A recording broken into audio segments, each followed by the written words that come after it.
ओम शांति। 29 मई। आज बाबा हम सभी से ज्ञान का चिंतन करा रहे हैं। कैसे कैसे चिंतन करके सदा खुशी में रहो।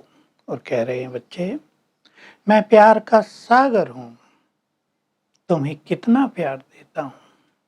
मेरे जैसा प्यार सारी दुनिया में कोई दे ही नहीं सकता। लोग तो ठुकराते हैं एक दूसरे को, स्वार्थ भरा प्यार देते हैं। मैं तुम्हें सच्चा प्यार देने आया हूँ। तुम मुझे बुलाते थे, हे दुख हरता सुख करता, हे पतित पावन, हे ज्ञान के सागर आओ। मैं आया हूँ, मैं अति सूक्ष्म हूँ, कोई भी मुझे नहीं जानता। मैं जो हूँ जैसा हूँ मैं ही तुम्हें आकर बताता हूँ। मैं गर्भ में नहीं आता, मैं इस ब्रह्मा के तन में प्रवेश करता हूँ। ऐसे नहीं श्री कृष्ण ने ये ज्ञान दिया। श्री कृष्ण ने मुरली नहीं बजाई, श्री कृष्ण के पास ज्ञान होता ही नहीं। देखो अब श्री कृष्ण की आत्मा जो ब्रह्मा के रूप में है उसके पास संपूर्ण ज्ञान है, और जब वो श्री कृष्ण बन जाती है फिर नारायण बन जाती है। उनके पास ज्ञान होता नहीं क्योंकि जरूरत नहीं वहाँ ज्ञान की। बाबा कहते हैं कि श्री कृष्ण तो गर्भ से बाहर आया और तब से उसकी आयु गिनती हो जाएगी। 30-35 साल लगेंगे बड़ा होने में, नारायण बनने में। क्योंकि जब लक्ष्मी नारायण गद्दी पर बैठेंगे तब सतयुग प्रारंभ होता है, 111 शुरू होता है। तो बाबा कह रहे 5000 साल से 30-35 वर्ष कम करने पड़े, यानी ये सब संगम युग में आ जाएगा। तो बाबा याद दिला रहे हैं हमें, मैं तुम्हें कैसे सुख देता हूँ, मैं तुम्हारी कैसे सदगति करता हूँ, ये दुनिया में कोई नहीं जानता। बहुत बच्चे आते हैं, बाबा आशीर्वाद करो, कृपा करो। बाबा कहते हैं नहीं, कृपा और आशीर्वाद तो तुम जन्म जन्म लेते आए हो अपने गुरुओं का। मैं तो टीचर बनकर आया हूँ, तुम्हें पढ़ा रहा हूँ, तुम्हें ज्ञान रतन दे रहा हूँ। मैं तुम्हारा माता पिता हूँ, तुम्हें मेरी मिल्कियत का मालिक बनना है। तो खुद बनना है ना, वो आशीर्वाद से थोड़ा ही काम होगा। तुम अशरीरी हो जाओ, इस देह के वाहन को छोड़ दो और मेरे से बुद्धि लगाओ। जितना तुम मुझे याद करोगे, तुम अनुभव करोगे कि तुम्हें शिव बाबा उतना ही ज्यादा प्यारा लगता है, आकर्षण होता है उसके प्रति। तुम कर्मातीत होते जाओगे, तुम्हारे विकर्म नष्ट होते जाएंगे, तुम्हारी स्थिति आगे बढ़ती जाएगी, तुम बहुत खुश रहोगे। तो बाबा याद दिला रहे हैं, तुम चिंतन करो, चिंतन करके तुम्हारी खुशी का पारा चढ़ता जाएगा। क्या चिंतन करो? अब हम बाबा से ज्ञान रतन ले रहे हैं, फिर हीरे रत्नों से हमारी खानियां भरपूर हो जाएंगी। दिखाते हैं देवताएं सागर से हीरे रत्नों की थालियां भर भर के लाए। सागर के तले में है ना सब कुछ, वो भारत की भूमि पर आ जाएगा।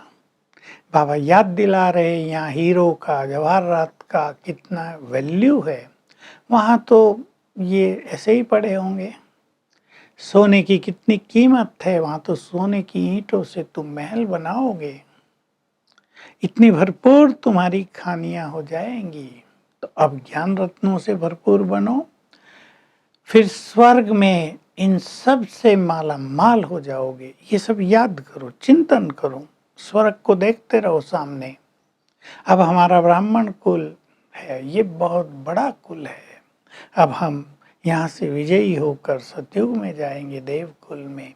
5000 साल का एक पाठ हमने पूर्ण किया है। हम कभी देवता थे, विश्व पर राज करते थे, हम विश्व के मालिक थे, ये याद करते रहो। दुनिया में किसी को भी ये पता नहीं चलता कि ये देवी देवता विश्व के मालिक थे और ये भारत में थे और वो हम थे, और हमें ऐसा बनाया था हमारे निराकार शिव बाबा ने। तो फिर से आ गया है, हमें पढ़ा रहे हैं। तो बाबा फिर याद दिला रहे, जैसे मैं प्यार का सागर हूँ, तुम्हें भी आप समान बनाता हूँ। मैं निराकार हूँ, सुप्रीम सोल हूँ, तुम सोल्स हो। मैं बहुत सूक्ष्म हूँ, बड़ा नहीं। कोई सोचे भगवान सूक्ष्म और फिर ज्ञान का सागर, प्यार का सागर, नई सृष्टि का रचयिता, सृष्टि का बीज। तो बहुत लोगों की समझ में नहीं आएगा, लेकिन मैं सूक्ष्म अति सूक्ष्म हूँ, तुम्हें अपने जैसा बना रहा हूँ, तो मैं प्यार का सागर हूँ। जैसे मैं तुम्हें प्यार देता हूँ वैसे तुम भी सबको बहुत प्यार दो, किसी को रंज नहीं करो, किसी को दुख न दो। बाबा कहते हैं जो बहुतों को दुख देते हैं वो अंत में दुखी होकर ही मरते हैं। तो बाबा कहते हैं मैं तुम्हें कोई श्राप नहीं दे रहा हूँ, तुम्हें राज बता रहा हूँ कि तुम सबको सुख दो, सुख के सागर की संतान हो, तुम सभी के दुख हरने वाले हो। अब तुम समझते हो कि शिव बाबा कैसे आकर हमें पावन बनाता है, कैसे हमारे जन्म जन्म के दुख हर लेता है।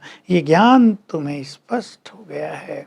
मैं तुम्हें अमरनाथ की कथा भी सुना रहा हूँ। तुम कैसे अमर थे, देवी देवता थे, वहाँ काले मृत्यु नहीं होती थी, विश्व पर राज करते थे, तुम संपूर्ण पवित्र थे, सुखी थे। ये सब बाबा चक्र हमारा आज घुमवा रहे हैं। तो हम सब भी ज्ञान का बहुत अच्छा मनन करते रहें। ये ज्ञान का मनन हमें बल देता रहेगा। ये ज्ञान के रतन हमें ऐसा अनुभव कराएंगे, हम सर्व खजानों से भरपूर हैं। ये बहुत बड़े खजाने हमें महसूस होंगे। अगर हम इस तरह मनन नहीं करेंगे तो सुनेंगे, बहुत अच्छा लगेगा, खुशी होगी, लेकिन फिर कार्य व्यवहार में आते ही हम सब कुछ भूल जाएंगे। और आज ध्यान देना है बहुत, आज क्या पूरा जीवन कि हम बोल से, व्यवहार से, अपने कर्मों से किसी को दुख न दें। क्योंकि आजकल तो दिखाई दे रहा है जिन्होंने दूसरों को दुख दिया है उनकी अंतिम स्थिति बहुत दयनीय हो रही है। इसलिए हम ऐसा सुख भरा व्यवहार सबसे करें कि सबकी दुआएं हमें मिलती रहें, और ये दुआएं हमें हमारी अंतिम यात्रा में बहुत ही काम आती हैं। सब देख रहे हैं अंत के समय कोई किसी का साथ नहीं देता, लेकिन हमारे पुण्य कर्म, हमारी प्राप्त हुई दुआएं हमारे साथी बन जाते हैं। वरदान है हर कर्म और हर संकल्प में सिद्धि अर्थात सफलता पाने वाले विजयी भव।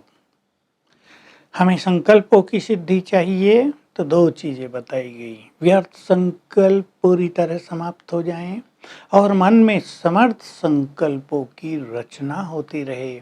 कर्मों में सिद्धि यानी सफलता चाहिए तो कर्म से पहले उसके आदि मध्य अंत पर विचार करके फिर कर्म करें, तो हमें कदम कदम पर सफलता प्राप्त होगी, हम विजयी बन जाएंगे। स्लोगन है समय पर दुख से और धोखे से बचने वाला ही समझदार अर्थात ज्ञानी है। तो आज हम अपने संपूर्ण फरिश्ते स्वरूप को सामने देखेंगे। ये मैं हूँ, कंपेयर करेंगे। मेरे संपूर्ण फरिश्ते स्वरूप से लाइट और माइट फैल रही है और ऊपर से बाबा की किरणें पड़ रही हैं। फिर ये मेरी स्थिति है, उसमें स्थित हो जाएंगे। ओम शांति।